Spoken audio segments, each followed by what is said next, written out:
My best friend Alex, M26, and I, F26, have been inseparable since we were 5 years old.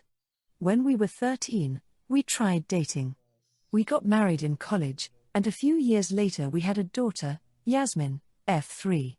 Nevertheless, circumstances turned out that 2 years ago we decided to break up, but after a while, when we were convinced that we had no feelings for each other, we resumed platonic communication. I'm in a stable relationship with another person now, but Alex is still my best friend. I mean, he literally saved me from my abusive family. We don't feel attracted to each other, but we've been through a lot together and will never stop being family to each other. I immediately warned my new partner that Alex was actively involved in my life and Yasmin's, and he had the right to leave if he knew he would be jealous. Recently, Alex also had a girlfriend, F23, her name is Molly. Molly was made aware of our friendship and deliberately decided to put up with it. Everything was going well until Christmas came.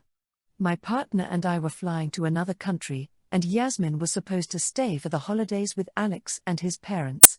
When I took my daughter to their house, Molly was there. Alex's mom gave me a present. It was an expensive gadget for my hobby, which I had long dreamed of. I noticed that Molly was upset, but I didn't think much of it. When I returned from my trip, Alex said that we needed to talk. He told me that Molly was very upset that his mom had given me a special gift, but hadn't even given her a postcard. In fact, his parents just didn't know she was coming. She's supposedly mad at me because I, being an ex, am taking away her place in this family. I decided to talk to Molly personally and apologize. I told her that I understand that few people can be in a relationship like this without being jealous or worried, so I'm not mad at her, but she was warned at the very beginning. She said that yes, it was true, but she didn't think that the presence of Yasmin or me would be noticeable in literally all areas of life, and she would like me to distance myself from Alex a little so that he would stop giving me so much importance. I told her that this would not happen. We ended up having a bit of a fight, and I told her that if my partner had forced me to choose between him and Alex, I would have chosen Alex, and I know that he would do the same. Well, now Molly thinks I want them to break up and tells everyone who's willing to listen about it. Alex thinks we're both being silly and being dramatic. I'm not mad at Molly because I understand how unnerving this situation can be, but I'm not ready to flush 21 years of strong friendship down the toilet in order to make her feel better. I swear to God, I'm not interested in Alex. I literally got a proposal 3 days ago, lol. But maybe I said too much to her and I should have been softer and more accommodating, especially considering that the situation with the gift was really ugly. Comment 1, YTA. Take this from someone whose best mate is also an ex and has been for over a decade. Do not get in the middle of their relationship issues. This is not your circus anymore. If she has an issue with the dynamic between you two or with his family, it is for your mate to solve with her. Stay way out of it. One day he is gonna have a long-term partner and probably more kids. Don't think you can not be with the guy and stay his most meaningful relationship. You will have to learn to be respectful and play nice with whoever he chooses eventually, so get in the practice. Comment 2. Yes. It doesn't even matter what the issue is and with whom. Molly should talk her issues out with her partner, who can then set new boundaries, if necessary with his ex. The new partner and the ex quarreling about what the guy should, will or will not be doing is so wrong. Molly has to realize she's with a father though. I did not expect the ex and the child to be present in all aspects of his life. Well, yeah. You don't switch off being a dad. He is the a-hole for creating this entire situation by bringing a surprise new partner to his parents. OP is the a-hole for dramatizing, where there is no need. ESH. Comment 3. NTA for the gift, but YTA for talking to Molly personally about it. It wasn't your place to get involved. Why did you think saying something like that to her was okay? How did you not know how that would make her feel? Of course it sounds like you want to break them up. Also, just because you would choose your ex over your current partner, doesn't mean he would choose you over his. For context, my wife and I have been together for more than a decade. In that time, her family has been awesome. The only exceptions to this are my wife's paternal aunt and uncle. The two have a tendency to do really odd things and then act like it was normal. For instance, a few years ago they stood up during the middle of a family dinner, raised their hands like a ref holding up a champion boxer's hand, and announced that they were moving to the lake before sitting down. No mention of which lake this was, no additional context, nothing. After what felt like an eternity as we all stared at each other awkwardly, my wife's father asked which lake? Which prompted his sister to begin bawling her eyes out and screeching about how we weren't being supportive. More recently, my wife and I bought a house in the same city as her parents. And so for the first time, we decided to host Christmas. The grandparents and parents are getting old, and we thought it would be a nice gesture. We made sure to send the invites a month in advance and followed up by text message with everyone who said they were coming.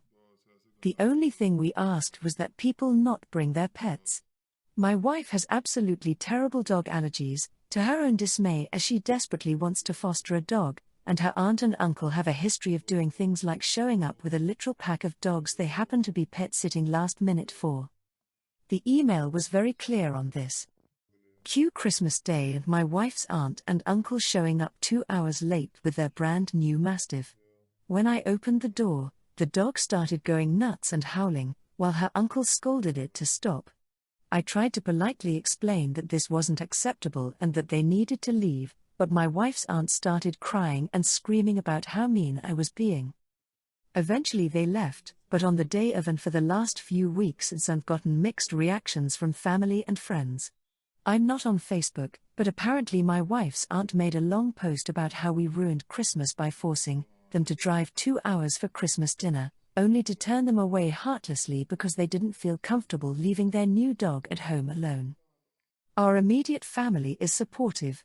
Both of my wife's grandmas thought the scene was hilarious, apparently, and my in-laws thought it was nice to finally see someone stand up to the Looney Tunes duo, their term, not mine, but think we should have found a way to allow them to stay even with the dog. The other aunts, uncles, and cousins think we went too far and should have compromised somehow. I feel like I'm taking crazy pills, so I have to ask. Comment 1. NTA invitees who have not followed the instructions will be refused entry. That's all there is to it. You said no pets, they turned up with a pet, they're not getting in. Given their pattern of pulling stunts like this, I can only assume it's a sort of power play. The Tiers 2, an attempt to manipulate you into letting them walk all over you. You were right to stand your ground. I hope you threatened to call the police when they refused to leave initially.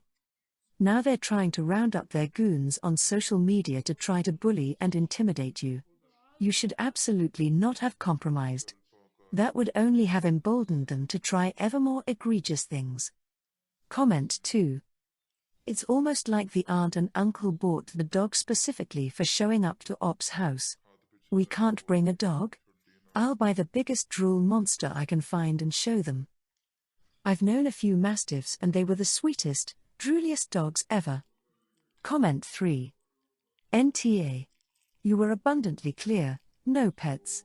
Whether these people can't read or chose to think they were the exception, it's not your fault they found themselves inconvenienced.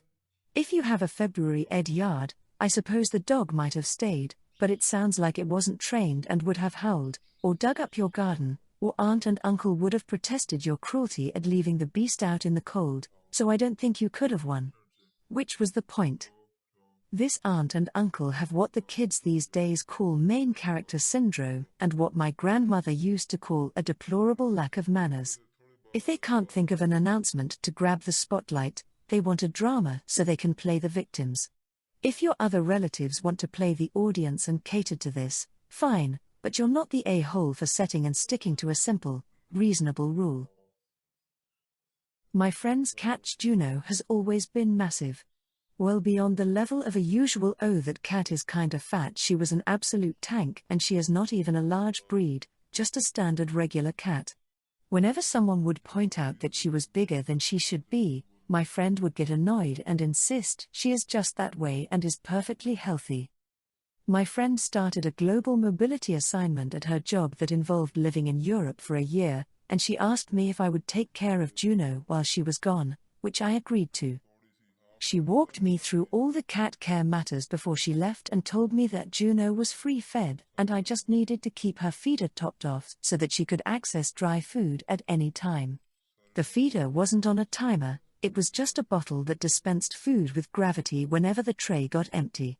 I told her that I really wasn't comfortable letting her have constant access to food at her weight. She said, paraphrasing here, "Look, she's still my cat and you don't get to make that call.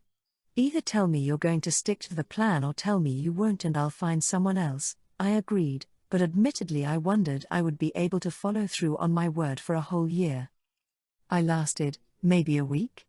Having Juno around all day every day made it extremely clear how much she was suffering because of her weight. She struggled to even hop up on my couch. I took the feeder away and started feeding her 1 can of wet food in the morning and 1 can in the evening. I work from home, so the adjustment period of constant yowling for food was an absolute nightmare, but it worked. She is now 14 pounds after 8-ish months on the My Way or the Highway diet, and it's much more energetic and mobile. Even her breathing sounds better. My friend has started to notice the weight loss in the photos that I've been sending her and is extremely upset that I went behind her back after I agreed to the free feeding. She demanded that I go back to the old way. I said honestly, "I'm sorry but I really don't think I can bring myself to do that." I was like, "I know that when she is back with you that you are going to do what you will, but while she is under my roof I can't just let her gorge herself on food all day when it's clear that she can eat normally and lose weight. That would be neglect." My friend called around to see if any other friends or family would take her for the remaining 4-ish months, but no one could/wanted to. She is extremely upset with me and says that when she is back in the US, she is taking her cat back and this friendship is over. It hurts, but I accept it. I know I went back on my word and it must feel very bad for my friend to be across the world with this situation totally out of her hands. But I don't know if I can bring myself around to thinking that I actually did something morally wrong. I welcome any and all feedback, lay it on me. Comment 1. NTA. I'm a cat owner myself and would generally be furious to hear someone disregarded an owner's instructions, but if the cat is down to 14 pounds then she really needed the diet. The typical healthy weight for a house cat is 8 to 12 pounds, so unless this was some very large breed you did her a favor. I'm sure there was yowling but twice daily limited feedings are normal. Did your friend ever take her cat to a vet? I'd imagine a vet would have said something about the terrible joint and cardiovascular strain of too many extra pounds. Your friend has been an irresponsible pet owner and I kind of wish you didn't have to return the cat, but you do. Maybe Kitty won't want to gorge again? I hope. Of maybe when your friend sees in person how much more mobile and less wheezy Kitty is she'll change her mind. Comment 2. I currently have a foster cat that's 14 pounds and underweight because he's a massive cat. That's not the case with the cat here, clearly. 14 pounds cats of regular breed size have absolutely no business being 14 unless they're naturally big. I also have a cat that was 13 pounds and needed to diet for a few months to be healthy. She didn't seem affected by the weight yet, but I wasn't going to risk it. It was because her bowl was too large and she felt like she had to finish it. We switched to a smaller bowl while still free feeding and that was enough for her. But if the cat isn't limiting with a gravity feeder then I really doubt she won't go back to gorging. It sucks that OP has to give back the cat eventually. A bit of backstory. I, 39F, am a twin. Growing up my sister, who I'll call Tana, grew uncomfortable with being a twin. In a way I do get it, but that didn't mean it didn't hurt. Tana married Jason, 42M, 20 years ago. With the way she viewed being a twin, it caused me some worry when she fell pregnant with twin girls who are 16, Jasmine and Chloe. Neither likes the other in the slightest. I don't know if it's a natural dislike or something Tana encouraged. Chloe, the older twin, is heavily favored by my sister and Jason. It bothered me a lot. When Jasmine is so kind, intelligent, and has decided to be a pediatric surgeon. Her interest in medicine started when she was very young after I was babysitting her and Chloe, and she saw all the books and anatomical displays in my office. I'm a cardiologist. Just over a year ago, Tana asked if I would be interested in adopting Jasmine as she couldn't keep up with trying to raise 2 kids. I said I would only agree if that was what Jasmine wanted. I didn't want to make such a change without her input. She was 14, not 2. Jasmine was overjoyed and eagerly agreed to the adoption. I did make sure to have her in therapy. Here is where I may be the a-hole. 4 months ago, a position opened up in Sweden. I talked it over with Jasmine and she was super excited, and it would also put her in far better schools. So, after getting my work visa and filling out the paperwork, we prepared for the move. Jasmine was chattering to all of her teachers and classmates about the move, and it did draw quite a lot of attention to her. I later had an angry Tana, Jason and Chloe on my doorstep. They demanded to know why I was moving their daughter away from her family across the world, and throwing so much money on her education, clothing and electronics when I didn't do the same for Chloe. I got mad, and this is where I may have overstepped. I snapped that they'd lost their right to claim Jasmine when they neglected her and threw her to the side just because Tana couldn't handle the fact that she and Chloe had twin siblings. That Jasmine deserved her chance to make her life the way she wanted it, and that Tana and Jason spoiled Chloe more than I ever did. So yes, I was favoring Jasmine because she needed someone on her side. Tana broke down in tears, Chloe doing the same while sobbing and crying out that I hated her before they left, as Jason called me a witch for destroying his family. We didn't hear anything more from them as we packed, and we moved 3 months ago. Jasmine thankfully wasn't home for that conversation, though I did tell her, as I don't believe in keeping secrets like that when she had a right to know. She cried but thanked me for not giving up on her or forgetting her. I've gotten several calls from our extended family berating me for moving and tearing Jasmine from her family, calling me selfish and cold. I can't help but worry I went too far. Comment 1. Correct me if I'm wrong, didn't your sister come to you asking if you wanted to adopt her? To me, that ripped apart their family, not you moving. Jasmine, by all intents and purposes, is your daughter. They have no claim to her anymore when they gave her up to you. Chloe isn't your daughter, but your niece. You're not obligated to provide for her like Jasmine. This sounds like a classic case of regretting this now that you have a dream job where they can't see her anymore as easy while you parent her, and anger because now they can't enjoy time with their daughter while you handle the parenting. NTA. You're doing what a parent should. Look after their child. They can't come and take that back now that they can't enjoy time with her as easy anymore. Comment 2. I would say it's because Chloe heard of all the fun her sister is having. The sister who is supposed to be miserable being removed from the family, the sister who is seen as lesser and not as good as Chloe is now getting to go live overseas and have all this goodness that she doesn't deserve as the unwanted twin. Comment 3. You adopted Jasmine. She's now your daughter, not theirs. They can't dictate what you or Jasmine do anymore, and this is just jealousy talking now, anyway. So you always got on better with her than with her twin. There's nothing wrong with that. There will always be people you get on well with and people you don't, even within your own family. I have to agree with you that your sister probably fostered the poor relationship between the 2 girls. My mother did that, divide and rule. I'm glad you were always there for Jasmine. She must have felt pretty lonely and neglected in that home of theirs.